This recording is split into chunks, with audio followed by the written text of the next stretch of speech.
Hey everybody, welcome to GMG Review. Today we're taking a look at two new resin miniatures from Corvus Belli that were sent as complimentary review copies in their new material. We have Ajax the Great, a much looked forward to resculpt of a classic Steel Phalanx character, one of the big like hitty pieces in Steel Phalanx, as well as Lex and Otis, LEX+OTIS, who is the new convention exclusive and is the character in the new Infinity animation series that's coming out. So I thought I'd take a look at these. One requires assembly, one I don't think does. It requires very basic assembly, but I figured it would be a good time to do a review of this new material and the man-sized miniatures that it is coming in. So here first we have Lex and Otis. This was the convention exclusive, and as I said earlier, does not require any assembly. Just comes clean right out of the box, pre-assembled on its scenic base. And this is really important because I had to do this and damn near ruin a bunch of my resin bases for my Hassassin's Brahm. Comes pre-drilled for a magnet, so that you can magnetize this to a carrying sheet. It looks like it has been assembled. I don't think this has been cast in a single piece. I do think it was assembled onto its base. I do see some gapping right here, like in the feet, and it looks like the base and the miniature were cast separately, as well as maybe, no, I don't think the cloak, there's no line on the cloak whatsoever here. Yeah, I think it was just the miniature and then the base. Maybe this arm was separate. No, I don't see a line there really either. There's a possibility line separate. Either way, wow, what a wonderful 3D like rendering for a cast miniature. I don't think this is 3D printed. I see absolutely no mold lines whatsoever. Not even along the sides of the bases here. Now, if you were going to see a mold line, it would be around the back, like the side of this base. And it's either hidden here where the marker is for the line of sight, or it just doesn't exist, because if it was there, it would go up along the side of this as well. So I don't think there's any actual mold lines on here whatsoever. This thing is immaculate. The cuts are nice and deep, even in like the relatively subtle ones on the chest and the back here, and in the underside of the cape, where you have it sort of like what is it, this is typically like a thermal optic camouflage. This like denotes, this like hexagonal pattern denotes that they have some kind of like invisibility tech on them. Yeah, wow, what an immaculate sculpt. So step one, fantastic. That was the convention exclusive. Let's have a look now at Ajax the Great and see what the quality is here. So now this is a more traditional, what we come to expect from the Siocast right now, where I've got to clean and build this guy to put him together. He has his base, you can see also comes with a magnet hole. This is just a standard hard plastic base with the markings on the back. So I'm gonna throw a little bit of knife blade to clean the flash off that. And then let's see what we have. So we have a little bit of flashing on the foot here to clean off. Looks like a vent where this is going to go down, so I'm just going to scrape that away. Any mold lines? Not really. Just that one venting line where the material was going in, and then one vent out up top here. That's a release vent to let the excess come out. And then a tiny little bit of a line where that release vent went to along the top to scrape. But other than that, that's super clean. Oh, I think I did that on the hip there. We got his hammer.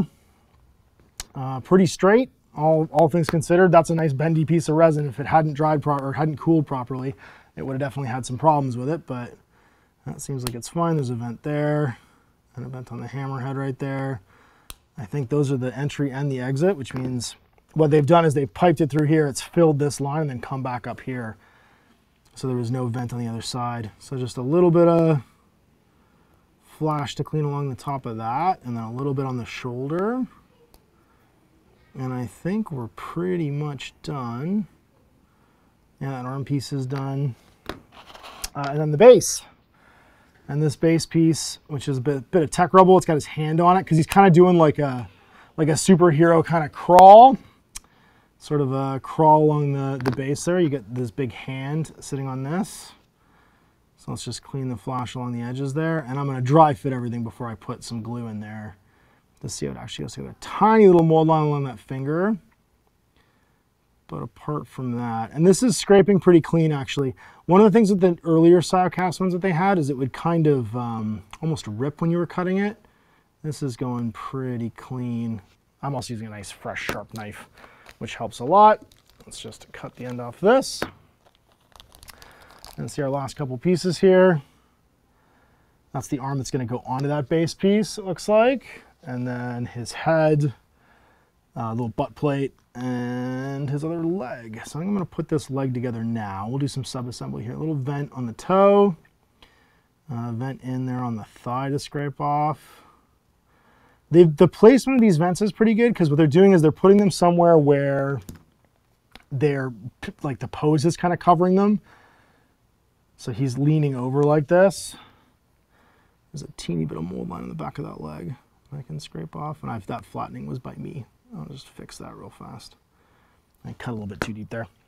So I'm just gonna put this leg on now and do this as a sub-assembly. So I'll throw a little bit of everybody's favorite Bob Smith Industries glue, which I obviously haven't opened in a minute because it's a little bit dry.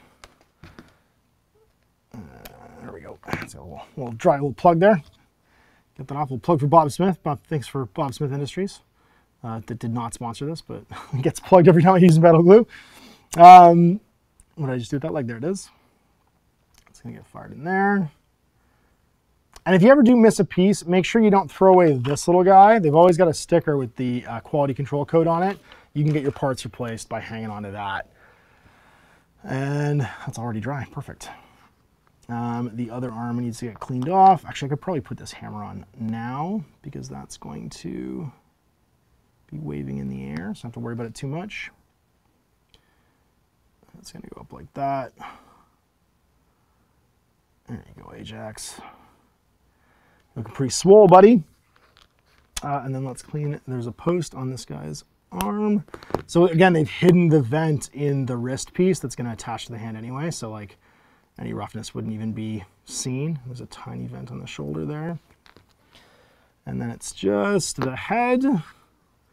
The vent's on his forehead, which isn't ideal, but it scraped right off. And then the pipe in is going to be along the actual bottom of the sprue, so you're just going to clip it off and clean it.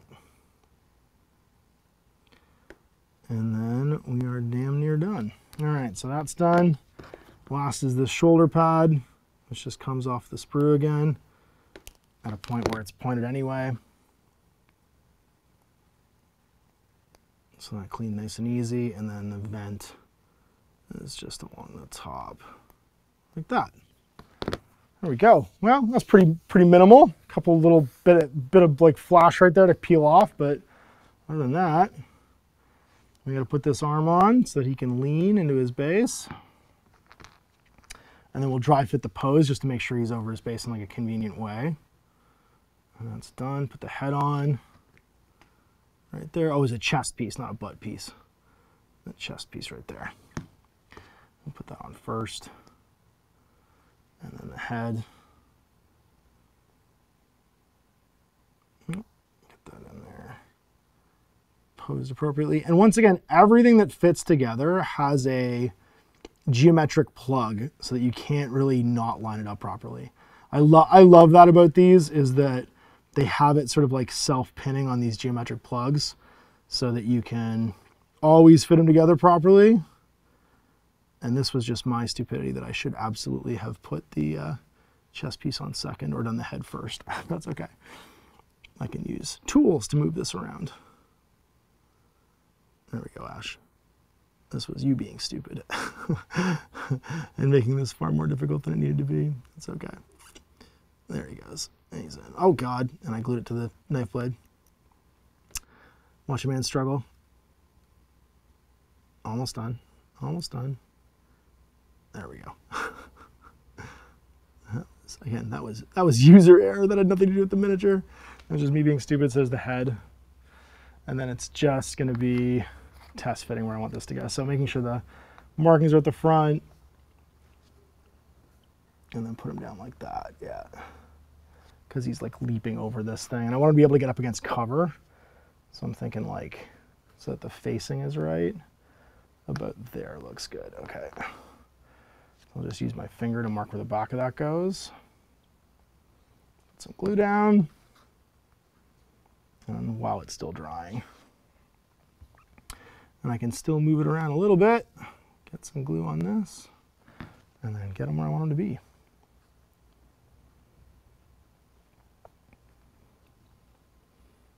There we go. All right, Ajax. That's looking like you are posed. Just hold you for a second. Because again, the slowest drying like of this now. Oh no, and I've glued myself to the back of his leg. The slowest drying part of this now is going to be the part that's actually joined to the plastic, because the two Siocast pieces actually glue almost instantly. And we'll let him dry for a minute and he's done. Not too shabby. So, Siocast, again, this is apparently a different material. You can see the color here. It's slightly harder and a little bit more firm. The detail level is about the same. But I wonder what the difference is. I wonder if this is Unicool, or I think it's called Unicool, versus Siocast. This is definitely Siocast that the more current like remotes and stuff have been made from. Hopefully this guy's not going to fall apart. I didn't zip kicker this, so hopefully I can just pick this up now. The more recent remotes and tags have been made from. I think this is going to be that versus this harder one that was pre-assembled. This is almost like supreme quality board game, but like way nicer than board game resin. So yeah, an interesting data to compare. If the newer miniatures are going to start coming in this LEX+OTIS material with like pre-sunk magnet holes, holy crap, what a quality step up. But again, for like the crazy poses on Ajax, this was not a hard assembly, and I'm so glad I didn't have to build him in metal. It's so much better than building him in metal.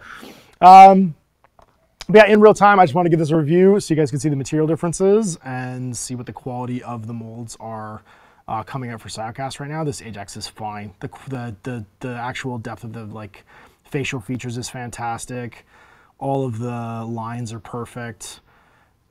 Very minimal mold lines. And then this LEX+OTIS is uncanny with like the quality on it. So there we go. Some look at Corvus Belli's current resin miniatures. I would say that this is at least the same quality as what's in the new box set for Warcrow. And this is something else right here with LEX+OTIS. So there you go. Big thanks for CB sending this along to check out. If you guys for watching. If you are picking up like larger miniatures right now from Corvus Belli, then you're going to get them in this quality material right now, which I think is pretty great. It's been an off-putting thing for some people that don't like building bigger metal miniatures, with the industry kind of moving towards plastic now. This would be a welcome open change for you guys. And this right here, man, this might be the future for the man-sized miniatures too. So I guess we'll see what is to come. So thanks again for them sending this along. You guys for watching. Thanks, now, Mash.